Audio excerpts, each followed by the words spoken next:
Oke, kita mulai kelas kita. Sebelumnya mari kita berdoa. Bapa di surga, Bapa yang baik, saat ini kami akan mempelajari firman-Mu, mempelajari mengenai kebenaran. Saat ini kami memohon kiranya Engkau memberkati kelas kami. Memberkati setiap orang yang mempelajari materi ini dari video.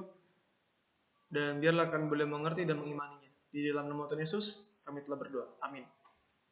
Saat ini kita akan mempelajari topik baru, yaitu mengenai pola hidup orang Kristen. Nah, apa itu pola hidup orang Kristen? Bagaimana orang Kristen harus bertindak, berkata-kata, apa tujuannya kita menjadi Kristen? Nah, kita harus mengerti pola hidup kita sebagai orang Kristen, karena sangat penting. Oke, tanpa berlama-lama, mari kita ringkaskan pelajaran kita. Tolong dicermati dan dimengerti dan diimani. Pola hidup orang Kristen. Yang pertama, kita harus mengerti bahwa tubuh kita dari ujung kepala sampai ujung kaki dengan seluruh organnya adalah bait suci Allah.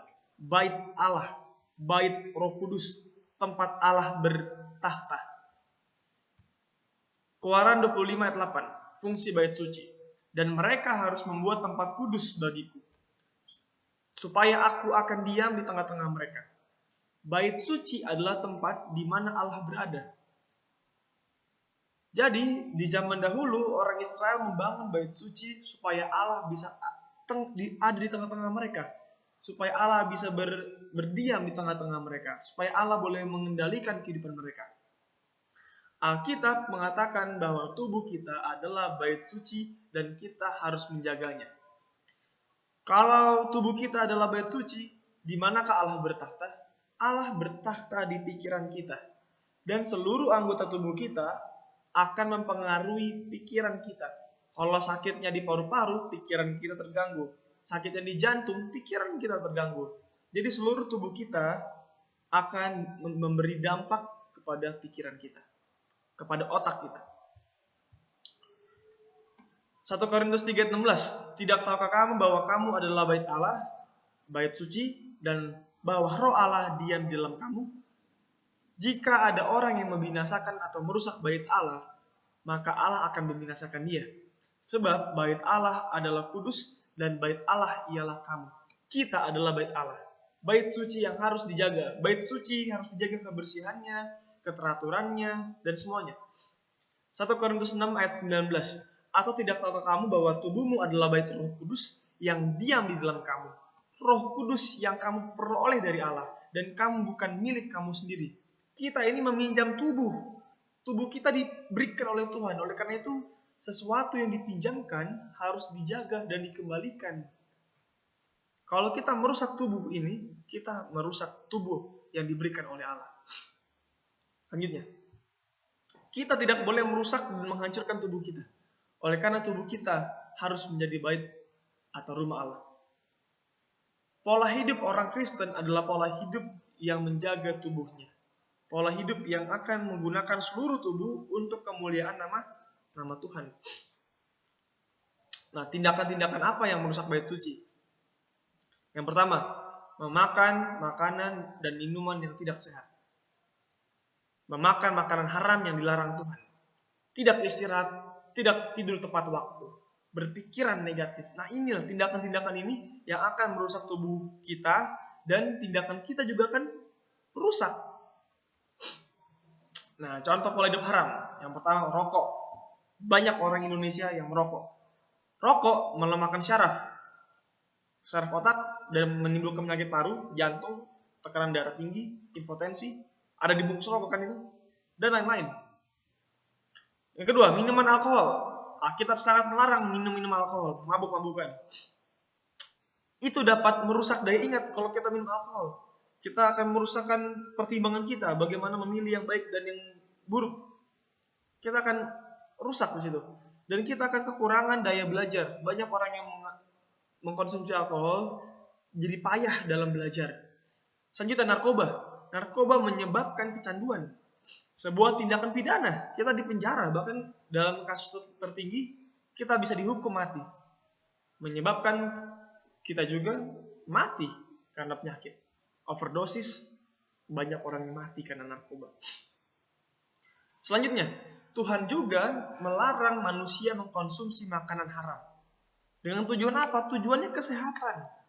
Contohnya, daging-daging haram itu akan merusak tubuh kita, merusak pikiran kita. Dengan tujuan kesehatan, Tuhan melarang manusia memakan makanan haram. Kesehatan bertujuan agar manusia dapat menggunakan tubuhnya untuk kemuliaan Tuhan. Kalau kita sakit-sakitan, kita akan susah melayani Tuhan. Tetapi ketika kita sehat, kita gampang untuk melayani Tuhan. Nah, selanjutnya, tadi kan makanan. Ingat, pikiran kita adalah takhta Allah. Dan bacaan dan musik. Nah, bacaan dan musik akan mempengaruhi pikiran kita dan juga hidup kita. Ini yang harus kita perhatikan. Menghindari musik yang berisi kata-kata kasar dan bernada keras yang seperti musik rock, jazz, reggae, semuanya kan ketukannya tidak teratur dan akan merusak pikiran kita juga. Selanjutnya, kita harus memilih musik yang bernada lembut dan menguatkan iman. Nada-nada yang suci, nada-nada alunan musik yang lemah lembut yang akan membuat kita tenang, bukan berjingkrak-jingkrak dan berteriak-teriak. Selanjutnya, memilih bacaan yang meningkatkan dan meluaskan wawasan. Bukan komik, novel, tetapi apa? Tapi Alkitab harus kita baca. Alkitab dan buku pengetahuan. Dan buku pengetahuan. Tontonan. Nah, setan berusaha merusak pikiran manusia yang adalah takhta Allah dengan tontonan yang berisikan adegan kekerasan, kejahatan seksual, kebencian, iri hati, dan lain-lain. Seperti action, film bunuh-bunuhan, film penyembahan setan, film horor. Nah, itu yang akan merusak pikiran kita. Ketika pikiran kita rusak, sekali lagi, kita akan melakukan hal-hal yang rusak. Nah, pola hidup Kristen adalah pola hidup yang memilih tontonan yang dapat meningkatkan iman, dan memuliakan Allah. Kita harus memuliakan Allah dalam tontonan kita juga. Yang harus masuk ke dalam pikiran. Oke, tadi kan tontonan, bacaan, musik. Itu semua masuk ke pikiran kita. Yang harus masuk ke dalam pikiran kita adalah dalam Filipi 4 ayat 8. Jadi akhirnya saudara-saudara, semua yang benar, harus yang benar yang masuk ke pikiran kita.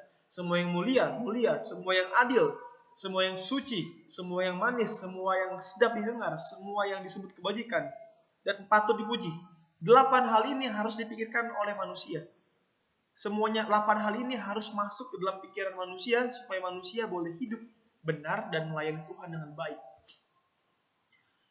Tuhan akan menghukum dan membinasakan orang yang merusak tubuh. Dalam 1 Korintus 3 ayat 17. Ketika kita merusak tubuh kita, Tuhan akan menghukum kita. Ketika tubuh kita sehat, seluruh tubuh, pikiran kita sehat, tubuh kita sehat, maka kita dapat melayani Tuhan dengan lebih baik lagi. Tujuan kita melakukan pola hidup Kristen, pola hidup yang sehat, yang suci dan bersih. Tujuannya supaya kita bisa melayani Tuhan dengan tubuh kita. Selanjutnya, pola hidup yang harus dilakukan apa sih? Yang paling penting adalah kita berolahraga. Kita harus menggerakkan tubuh kita supaya tubuh kita bisa lebih fit lagi. Kita makan makanan yang sehat, yang bergizi. Bukan makanan haram, tapi makanan halal yang Tuhan sediakan untuk tubuh kita. Kita harus pergi bermain di alam, bukan cuma di dalam rumah. Menghirup udara segar di alam. Istirahat yang cukup, minimal 8 jam sehari. Selanjutnya, pakaian sopan, sederhana. Pakaian sopan, sederhana, dan rapi. Banyak orang umat Kristen yang pakai pakaian seksi, mengundang hawa nafsu dan kejahatan, dan merusak kesehatan. Dan juga kita harus menjadi teladan bagi orang lain. Kesimpulannya, dalam 1 Yohanes 2 ayat 6, barang siapa mengatakan bahwa ia ada di dalam Dia, di dalam Tuhan, ia wajib hidup sama seperti Kristus telah hidup. Orang Kristen harus hidup seperti Yesus telah hidup. Kristen artinya pengikut Kristus. Kita adalah Kristen. Kita harus mengikuti pola hidup Yesus. Semoga kita bisa mengikuti teladan dan pola hidup Yesus, dan kita bisa menggunakan tubuh kita untuk memuliakan nama Allah. Tuhan Yesus memberkati.